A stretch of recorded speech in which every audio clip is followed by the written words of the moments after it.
遮人哋部機啊！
Okay, so everybody's looking refreshed, and so have you actually thought about any challenges that you faced in the past as a teacher? Any horrible memories, tear rolling in your eyes? Yes, Sue? I think one of my biggest challenges is when you do speaking with them and you have a class of 20 or 30 or whatever. What do you do with the 29 while you listen to the one and take the time to help the one correct? Right, thank you very much. So having large size classes, I think that's one major issue, particularly towards Hong Kong and Macau as well. I think most of us have classes larger than 25, at least. What's the most common class size here? Is it 30? Around 30, right? Yeah, because I remember when I was in school in Hong Kong, at one point it went up to 40. It was like 41 or 42. It was insane. And I remember I felt like every day in school I just sort of sat there in the classroom, not really saying anything. So yeah, that's actually a very typical challenge, yet we are really tackling it. I've got something prepared later on for speaking tasks that I feel that one of my strategies would be I tend to get students to work in groups. And when we get them to work in groups, there's one thing that's very important. Sometimes we just say, okay, work in groups of 3, groups of 6, and we'll leave them to do the work. But at the same time, we know that they're not actually doing the work. And there are certain groups that oh, I'm going to be in the group with her or with him because I know she's going to do all the work. There are a few students in the class that always does the work. So the strategy here is to make sure they are all given a separate task. They all have to contribute to the particular task. And also, doing group work actually helps students who are shy, because there are students in the classroom who are also less confident. And we want to help them boost that as well. Because what we do is a lot of the time we get one student talking, and then the rest of them decide they could be listening, they could be daydreaming. And there are always students who are panicking, thinking, am I going to be next? Are you going to get me to speak? Okay, so that's group work is one of the things. But I've got also something else I would like to share as well. Personally, there was one challenge that I faced as a student teacher. A student teacher days probably was the worst. I taught in this one school, and students, they have bad days. There are certain days that you walk in and you start talking, you try to get them to do work, nobody's focusing. Nobody's listening to you. You want to talk about A, they talk about B, or worse, they don't even respond. So what happened was I guess I was quite cranky that day as well. I'm quite a cranky person. So I walked in and started talking. Obviously nobody was responding, like they just like, I don't really care, this kind of attitude. Okay, you speak in English, they speak in Cantonese, you're like, I'm teaching English. So I was just about to slam things on the table and yell. And I just went, you guys, listen to me. And you know what us teachers are like? We start talking about, oh, English is this important, you need this, you need that, blah, blah, blah, blah, blah, and then you start talking. And they're just like, this is the face. And guess what? I got a response. Somebody put their hand up. So the guy put the hand up. And he goes, in Cantonese, I'm going to translate in the English, Miss, I don't even know all 28 letters in the alphabet. What do you expect me to do? And there we go. I stood there, I was like, okay, I guess I know what the problem is. 28 letters. Because how many letters do we have in the alphabet? There are only 26 exactly. And they're talking about 28. So no wonder they're not getting past the challenges. So I think really knowing, I guess after knowing this challenge of my students, it actually helped me solve my challenge when I dealt with that class. So I always feel that knowing our students is very important. So from that day onwards, I was like, okay, I guess we need to do something different with the class. Rather than just focusing on the textbook, do something different. As long as it's helping them, particularly in the long run as well. Okay, so I've got here, what are these? Blue jeans. Okay, so these are jeans. What about these ones? You're like, what? Photoshop jeans. Photoshop blue jeans. Okay, so I named these ones regular trousers. What do you name the other pair? Irregular. That's right. There you go. Irregular trousers. So what are we using them for? So what I'm trying to look at here is how to teach irregular verbs. As a teacher, I think one of the very first things that we taught students would be verbs. Particularly, I mean, it's supposedly they should have got it over and done with in P1 and P2, maximum P3, put it this way. However, for some reasons, they are now in secondary school. We could be looking at Form 6 and you're still going back to irregular verbs. And you're just like, irregular, yeah. So, this is how we do it. So, for example, the word walk. Walk. What's the past tense walk? Walked. Okay, so write it down here. W-A-L-K. Walk. To make it past tense, we add ed. What's the past tense for listen? Listened. So L-I-S-T-E-N-E-D. Okay, they're all paralleled. Okay? Whereas you've got words always, like for example, go. What's the past tense of go? Went. But I promise you there are students who will say goat. You just stood there, you're like, okay. So went. Okay, how does it work? Can I put them here? Can I put them here? Where can I put them? What we can do is we can put them on the irregular trousers and we put them down here. Go becomes went. They come here. Okay, what about do? What's the past tense of do? Did. Okay, so D-I-D. Because it doesn't fit into the regular pattern of having both legs, adding the ed. So therefore we group them here. Of course you might have the need to make this leg shorter so you've got more space for your irregular verbs. So, but this is for an example. This way, why I've chosen this way to teach the irregular verbs is that I have gone through many years with my students, no matter they're in primary or they're in secondary. There are some students who are never going to memorize it. Because we have to accept the fact that there are students who are just not built in to memorize anything.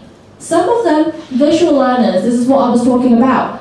If they looked at these pair of irregular genes, they would actually be like, okay, it clicked. Because whatever that's going on in their heads, they remember the visual image of these pairs of genes. And therefore they remember the irregular verbs, and this is how we can help them. So I hope, you can try this out with your different age groups and see if it works. So I've tried this out in Hong Kong with some primary kids and also secondary kids. It worked with some of them. I mean, like later on, they actually started to remember it. I've also used different ones, is that I create my own verb cards.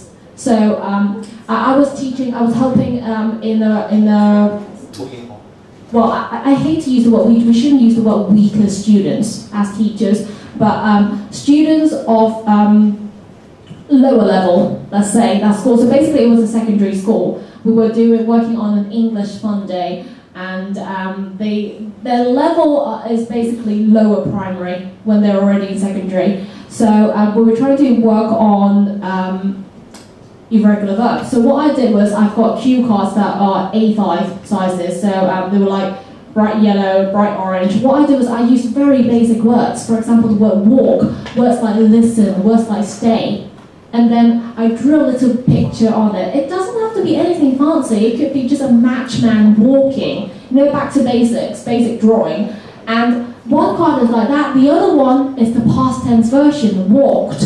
Okay, stayed, listened. And all I asked the students to do was to match them up. And it worked out well, because instead of asking them what's the past tense of walk, you give them a card to match it with. straight away they see a pattern as well. And this is why a lot of the times I use different colours as well. For regular verbs, I use one colour. For irregular verbs, I use a different colour. And straight away, they notice the pattern. And it actually gives them a feeling of, okay, I actually know something. I know English. It actually helps them become more confident as well. So that's a little bit of my sharing with teaching verbs. Now, another thing, while teaching, very important, we need to think about how to sustain a good mix of lecture. And what kind of strategic classroom activities can be used to enhance learning and extend attention span, because research says that's right, 10-15 minutes, impossible. All our lessons are probably 40 minutes. I've worked in schools where we have 1 hour lectures. So it is very important that we need to keep them going. If we can keep them going, we are actually doing ourselves a favor as well as teachers. So I'm using speaking as an example. So also what I like to do is, if possible, maybe not within a school scenario because of time constraints, but try to divide your lessons into lectures and tutorials. Because what happens is there are bound to be students who are very keen. Probably they're just asking questions all the time. It's like they don't even think, they don't even process anything, and they just go, miss. When they do that, we're focusing on one student instead of the whole class. So what happens is we can tell our students that, look, the first 20 minutes of our class is a lecture. So I'll talk about whatever we have to focus on today. And then the next 20 minutes, it will be a tutorial. I will support you if you have any questions. It also helps with learners, some of them, you know how sometimes when people say something to you, it doesn't click straight away. But if you've given them that 20 minutes to settle it, to actually, you know what, think about it, and maybe the next 20 minutes they start digesting it, it will also help them learn as well.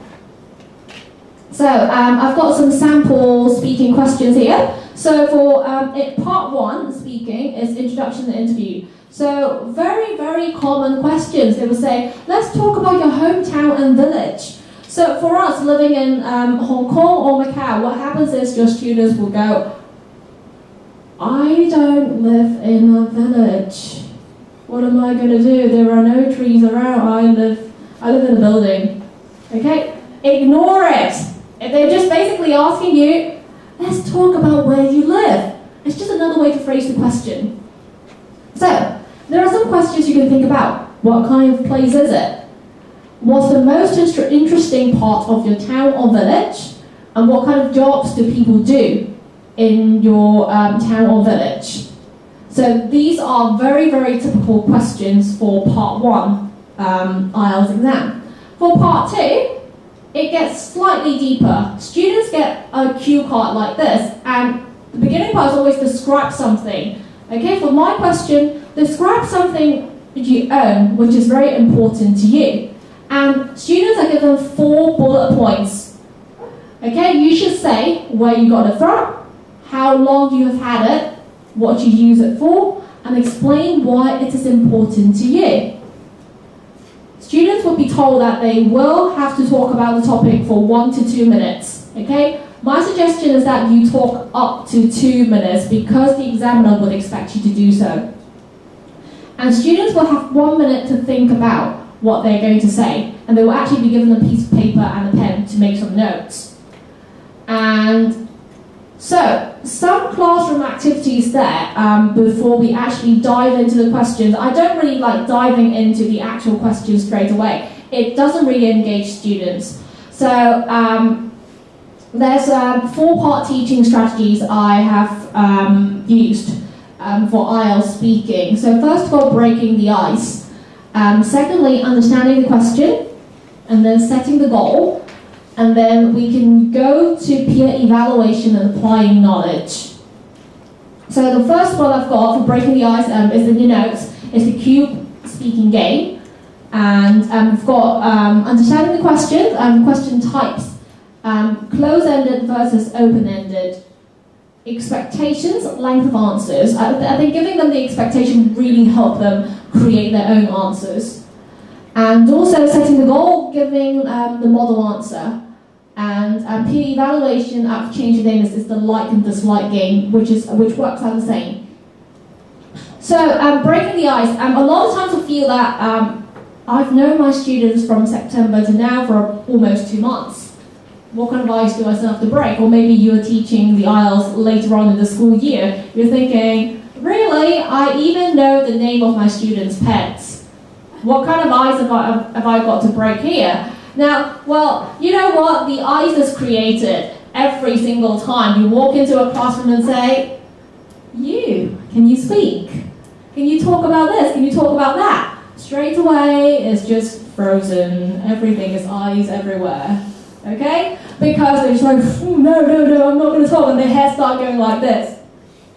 There is no eye contact. Okay? So, breaking the ice, how I feel is that we can use the cubes. I've got some templates in your notes. So there are 2 different ones. The basic one would be the number cubes. What you can do is get students to actually look at the list, look at what the number stands for. So I've got here 6 of the most common topics for the IELTS speaking. So the first one is technology, second one is the environment, third, education, 4, free time, 5, exercise, 6, health. These questions will always come up in the IELTS speaking test. So what we do is get the students, get in groups, roll the dice. If you roll 1, talk about technology. If you roll 4, talk about your free time. We don't even have to actually give them any guidelines of what to talk about. Just get them to talk about whatever it could be. And there's a second dice there with the 5 W's and 1 H. And that's an upgrade of the game. For example, student 1, a student would roll the dice and they got, I've got 2, the environment, and they roll the 5 W's and 1 H dice.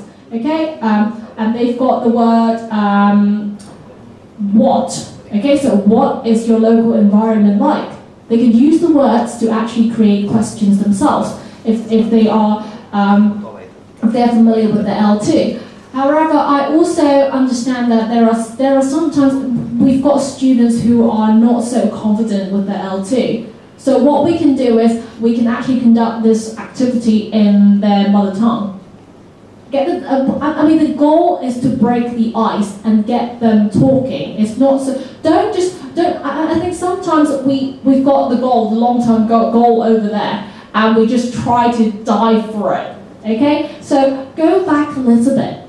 Okay, get them talking to begin with. Okay, and also to engage them. Sometimes I feel that if we get them to talk about technology, the environment, they're just like, this is the face, the teenager's face. I don't care.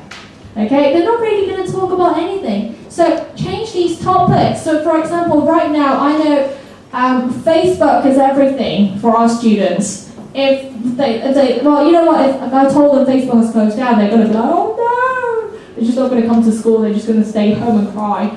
And WeChat is very popular in Macau, so I put WeChat here. And what's the other thing? K-pop, Korean pop music is a massive thing in their lives right now. So I put K-pop for the third topic, and just change it. Or school lunches. They always have complaints about it. So put school lunches down. So things like that to get them talking to begin with. Once they've started talking, once they become more confident, go back to what our actual goal is. Okay, so the goal here is to break the ice. And the next part, once we've broken the ice and we got them talking, understanding the questions, take a look at this. This question would always come up 100% as soon as you walk into the speaking exam. The examiner, it probably happens before your actual test begins. So the examiner will say, do you work or are you a student? How would we answer it? Say for example, if you were one of the candidates, you walked in, and the examiner goes, do you work or are you a student?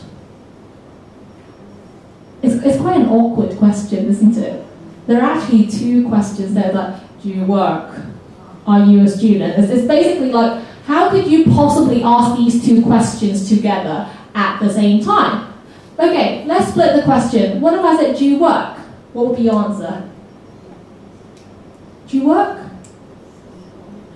No, we all failed just now. You don't look at the examiner like this. That was a bad example, teachers. So, again, do you work? Yes. Okay, yes. Okay, are you a student? Yes. Okay, so be happy. Okay, be responsive. Okay, that was a bad demonstration, guys. Okay, so this question, basically, when your student walk in, they'll be like, honestly, really, you have to ask me this question. Do I look like I work? This would be what's happening at the back of their minds. Okay, which is not good. So tell them one thing. Attitude is very important. Be smiley. Okay, so basically the answer we are thinking about, the most straightforward answers would be yes or no. Okay? But actually this is what they expect. I'm currently a student in my final year in secondary school. I'm currently a secondary school teacher and I teach English. And you're thinking, honestly, I'm an English teacher. I wouldn't walk in, I'd just be like yes or no. See what the problem is? We didn't understand the question. The question itself, as a teacher, as an English teacher, I'm sure we know that. Do you work? Are you a student? These are what we call closed-ended questions. And of course the answers could only be yes or no, because it's not a 5 W's or 1 H question. However, the IELTS exam is very tricky. They expect you to give them an actual answer for an open-ended question. They don't want you to tell them your life history. Okay? But they want a little bit more than just yes or no. So make sure we remind our students that the speaking exam is not just about yes or no. There will be no yes-no questions within. Okay, or you could say that I'm studying for my exams. Okay, to give them a little bit more detail. So, after you've done that, okay, so now we've broken the ice, they've started talking, we now understand the questions, set the goal. Describe a piece of furniture in your home. You should say, okay, this is an example of part 2. What kind it is and what you use it for, what materials it's made of, how this piece of furniture was chosen for your home, and explain how you feel about this piece of furniture. So, at the beginning stage, if our students are not the strongest type, help them underline the keywords in the questions. And what we do here is that, remember, we can have 1 minute to make notes. Make notes together. Ask your students, okay, so what kind it is? What furniture do you want it to be? Whoops.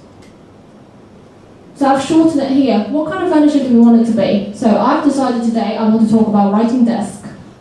Okay, it doesn't even have to, you don't even have to say writing desk, you can just say desk. Okay? Material, oak. You can say wood. Okay, metal. Whatever you can think of, remember, okay, content is not the most important. How was it chosen? Got it from grandparents, okay, or got it from a shop. How do you feel about it? Love it. That's what students like. Love it. Good. Okay, so now I'm going to put it as my answer and respond to the examiner after 1 minute. So can you guys actually time how long I've been reading out my answers? So I have a writing desk at home and it is made of oak.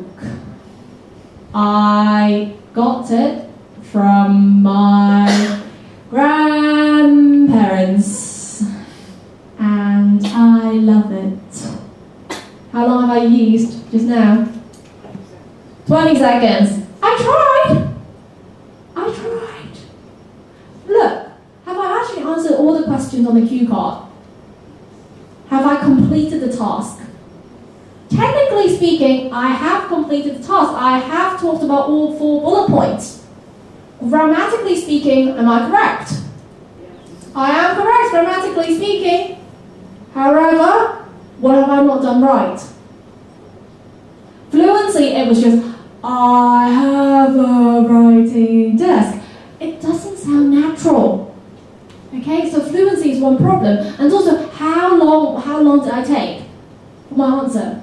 It was only 20 seconds, it was way too short. So here, does it start ringing some bells? You're like, okay, so my students, now what am I going to say to my students when I go back? You've covered everything, but your answer is still too short. What are they supposed to do? Okay, so take a look at this. This is an actual answer, a sample answer for the IELTS speaking for the same question. I would like to talk about my writing desk. The desk is in my bedroom. It is an antique and is probably very expensive. It is quite large and it's made of oak. I received it as a present from my grandparents when I was born. I do not know much about where it came from. Anyway, I really love this desk because I spent lots of time studying and working at it when I was little. I still find it very useful and I will probably pass it on to my own children. Take a look at this answer. Has it covered everything? It has. But think about it. I've added in quite a lot. I've added a short introduction. I would like to talk about. I'm going to talk about. Did the question ask you where? The initial question did ask you where. It didn't actually ask you where it is. Did it ask you how much? The value. It didn't ask you the value, okay? Did it ask you about the size? No, it only asked you what it is made of. This was the first bullet point, okay? And then did it, it sort of asked you about where and how you got it. Okay, I mentioned this from my grandparents. Did I say it was a present? Did I say it was when I was born? I didn't. And you can actually add in more and say, you know what, I'm not quite sure where exactly it came from. I don't actually know much about it. That's all I know. And also, feeling. Instead of saying, I love it, I'm saying, I really love it and I gave a reason. And I talk about in the long run as well, what I'm going to plan to do with it in the future. So a good answer actually composes of relating it to the past and the future, as well as adding in the other 5 W's and 1 H, because there is no way you could talk for up to 2 minutes with just the 4 bullet points given. But the IELTS examiner is not going to tell you that, and that's why a lot of our students, they can actually speak good English. They understood the task, they've got good grammar, however, they don't do well in the speaking test because they don't know what else to add to their answers, particularly in part 2. Now, the next one would be peer evaluation. Peer evaluation is when we could use this like or dislike game. I've turned it into like or dislike because, you know what, Facebook is their life, basically. And, Mark Zuckerberg actually talked about launching the dislike button, and I'm actually personally looking forward to that. So I think we can make use of that. So what we can do is, again, is in your notes. So you've got the 2 templates. So what we can do is we can just print them onto cards and get students to cut them out, or even like stick a little, have a little stick on the back so they can just pick up, and it would be quite fun. So what we can do is, there are 2 ways to do it. For weaker students, we can actually give them a script to read out a sample answer, like what we've done earlier on, and get the students to decide, after knowing the answers, after knowing the standards. Oh, so is it a good answer? Do you like it or do you dislike it? And then we can get them to talk about it, talk about why. They don't necessarily have to talk in English. They can talk in Cantonese if they wish. Or for students who are more familiar with the test, for students who are more confident, we can actually start the game from rolling the dice again and get them to actually speak for a certain topic, and then get the other students to decide, do I like it or do I dislike it? The ultimate goal is that teachers there, okay, we work as a panel. Okay, we are overseeing the whole activity, but we are not the ones to judge. We want students to actually think about what they have learned here. And this will be very useful for us teachers for, what I would like to talk about also is assessment. It doesn't necessarily have to be black and white on paper. It should be ongoing all the time. We should be seeing our students progress, because there are always students who like to talk, there are always students who like to write. We can't really just test them all in one standardized test. And that's why when I worked in school, I also keep a score throughout the term for my students because I feel like it's fair that way. So post-teaching. How to raise general English standards. I think it's one thing that in panel meetings happens a lot. We want to raise general English standards, and teachers, we're tearing our hair out.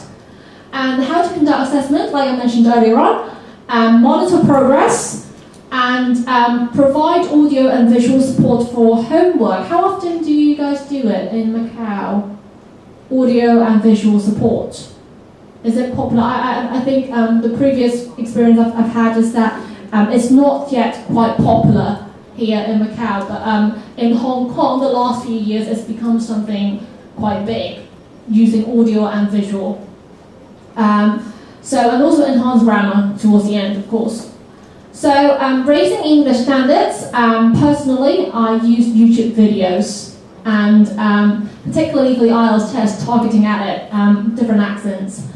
And also intonation. Intonation is something that we lack as L2 speakers because I think it's to do with our L1. Our first language is quite different. So we tend to take that into our L2 learning as well. And also pronunciation, okay? It gives students a greater exposure that way. So Harry Potter is one of the movies that I use a lot. I don't have to give them the actual movies to watch. I actually found these clips from YouTube and downloaded them. Don't tell anybody I downloaded them. I'm not supposed to. But so Harry Potter, and the reason I choose them is because the language is really child appropriate, and also the context as well. And I'm sure all students know about Harry Potter. And I think it's to do with a personal experience as well. I remember Harry Potter got popular when I was little, and everybody started reading the books. And of course, I was one of the kids like our students now, so I don't read. So I came home one day, my mom put it on my desk, a Harry Potter book, the first one. It was like this thick. All words inside, it was a novel, what they called. And I just looked at it, I was like, okay, thanks mom. And I'm thinking, nope, I'm not going to read it. Okay, and then I think it was a couple of years later, the Harry Potter movie came out, and of course I just rushed to the cinema to actually watch it. And it was quite magical because I watched the movie, and then afterwards I went back to the book. I actually watched the first movie and then went back to the first book, and I really loved it. And from that day onwards, I decided that the books were way better than the movies. So that's a personal tie to it. That's why I choose the Harry Potter movies as well. So we're gonna play the Harry Potter clip, and if you guys can just pay attention to it, please.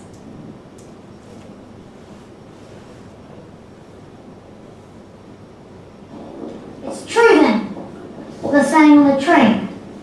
Harry Potter has come to Hogsmeade Crab and Goyle, and I'm Malfoy.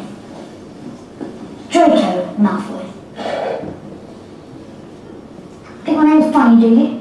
If no need to ask you yours, red hair and a hand-me-down robe, you must be a Weasley.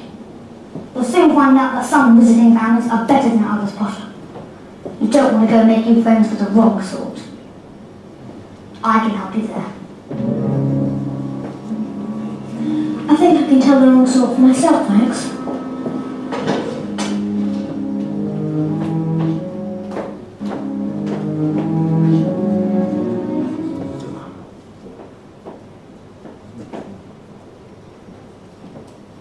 Okay, so thank you.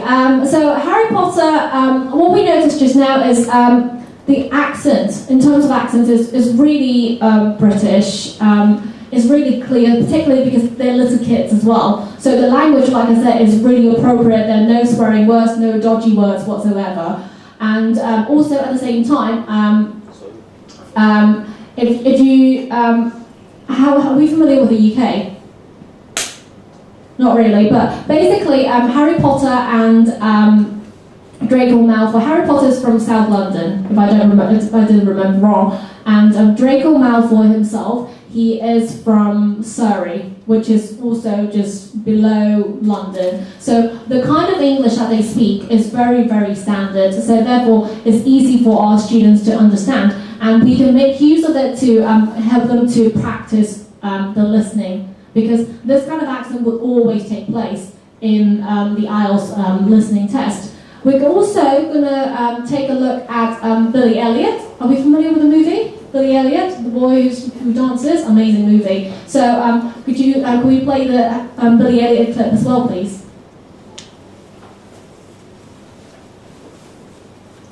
We shall let you know in due course.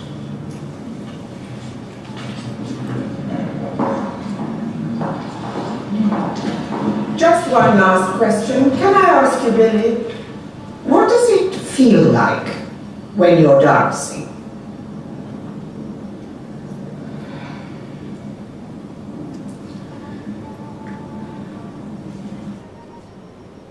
What do you think his response is going to be?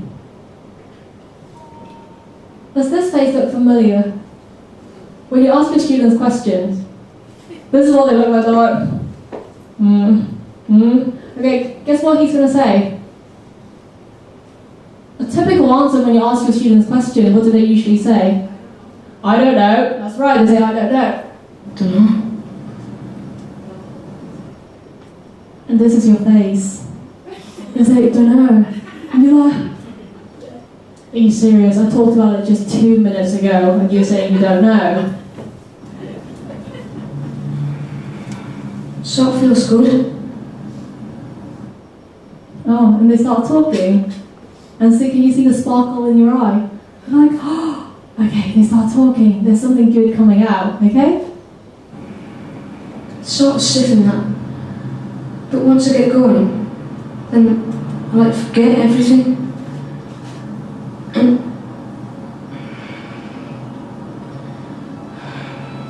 sort of disappear. Sort of disappear. I can feel a change in your body. And like this fire in my body. Just there. Flying. Like a bird. Like electricity.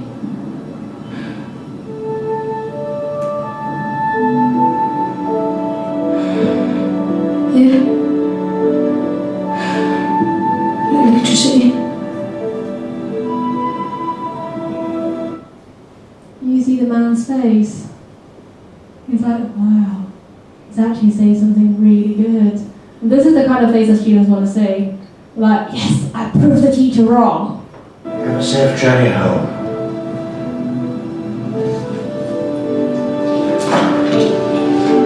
Mr. Elliot, good luck with strike.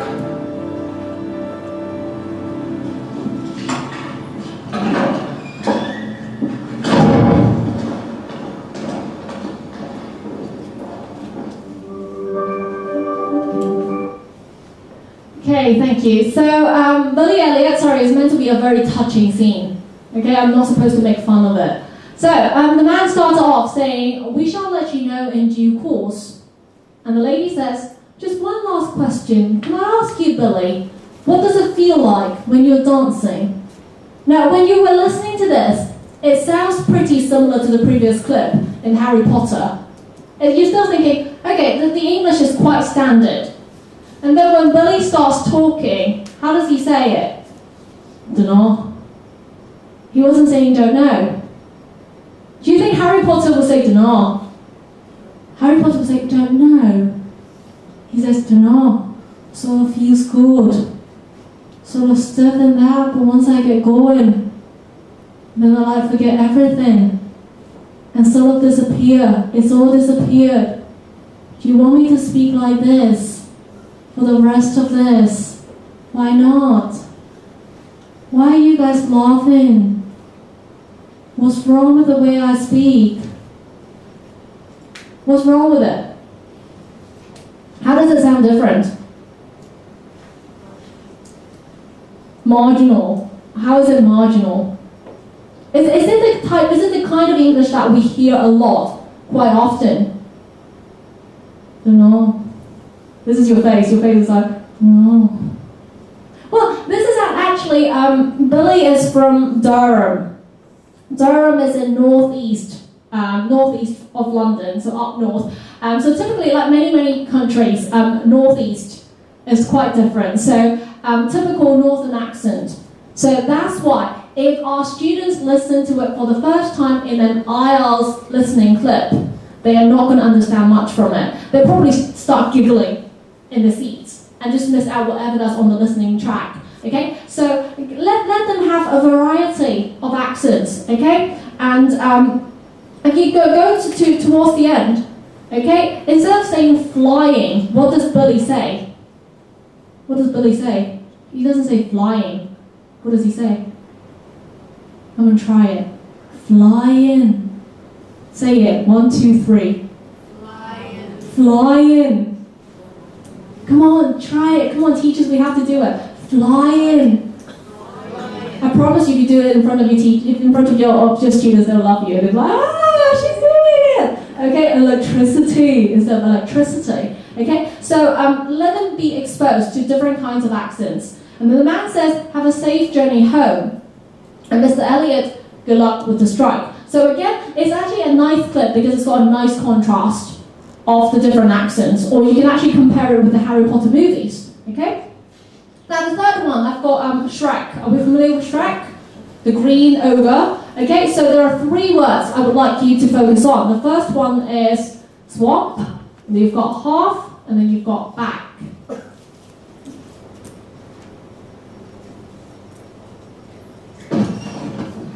Donkey? What are you doing? I would think of all people, you would recognize a wall when you see one. Well, yeah. But the wall's supposed to go around my swamp, not through it. It is, around your half, see? That's your half and this is my half. Oh, your half. Yeah. How do they say the word H-A-L-F? Half. How does donkey say it? Half. Half. This is your half. This is my half. Okay, what about Shrek? How does he say it? Half. Okay, we're going to come back to it. That's my half. I helped rescue the princess. I get half the work, I get half the booty. Now hand me that big old rock, the one that looks like your head. Back off. No, you back off. This is my swamp. Our swamp. Let go, donkey. You can't go. Stubborn jacket.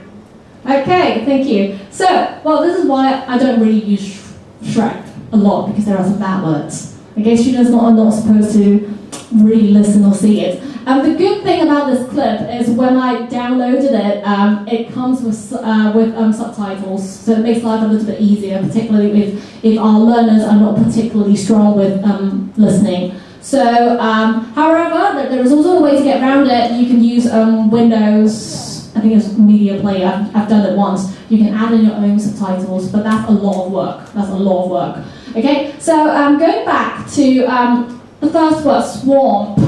The second word, half, and the third word, back. So, when they say it is actually quite different. Donkey was actually sounded by Eddie Murphy, so that's why when he says, well, how does he say swamp? Swamp. Can you say it swamp?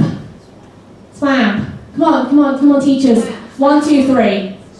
Swamp. Okay? And how does he say half? Half. This is your half. This is my half. Okay? And back, how does he say back? Back. Back. Okay? Whereas, if we compare to Mike Myers, okay, who actually did the sound for Shrek. Mike Myers, how does he say swamp, first of all? Swamp. Swamp. Swamp. And he says half. And he says back. Back. Okay, so put your hand out. Stick your arm out like this, okay? So, half. Okay, 1, 2, 3, half. I can't hear you. Half. Okay, now we're going to be donkey. Half. Half. Half. Okay, so that's the difference, okay? So, the difference is because, well, is it because they're different? No, because Eddie Murphy, obviously, he's American, whereas Mike Myers, he is actually Canadian. but his parents are British born. So that's why you'll see that later on, if you carry on listening, he would be apologizing to Donkey, and he doesn't say sorry, he says sorry, because he's got some Scottish roots as well. So that's what makes his accents quite different, quite interesting actually, in actual fact. So using these kinds of clips, what happens is when we use Harry Potter, we show students something that they can easily pick up on. And then we show them Billy Elliot, they would know that, oh, actually there are a variety of different accents within one country. And then tracks like Shrek, what happens is they can actually be exposed to 2 different accents in one single track. And that's what makes it a lot easier for them to capture on it. So conducting assessments, monitor progress. Like I said, I think these 2 go hand in hand, and we should always be looking at it throughout, not just at a particular task. And enhancing grammar, I know school doesn't do it that way, okay, but I would always suggest leaving it till the end if possible, because once we stop them and say, there are students who would do things like she goes instead of she goes. Even native speakers do that sometimes because it's grammar, come on, okay? So if we stop them at that point, she go, and then you're like, what? What did you say? What should it be? Sometimes they just can't get back to that part of, oh, it should be she goes. And there, you stop all the ideas from going. So leave it till the end and encourage thinking. This is what I always focus on. So continuing professional development, upgrading ourselves, and so make sure we continue to do that. And online support, hopefully it will be available in November. We're working on that. And Q&A, any questions? I would also do it at the same time. The questionnaire, if you guys could help me fill it in, that would be great. I'll be around if there are any questions. So if you guys could help me fill it in.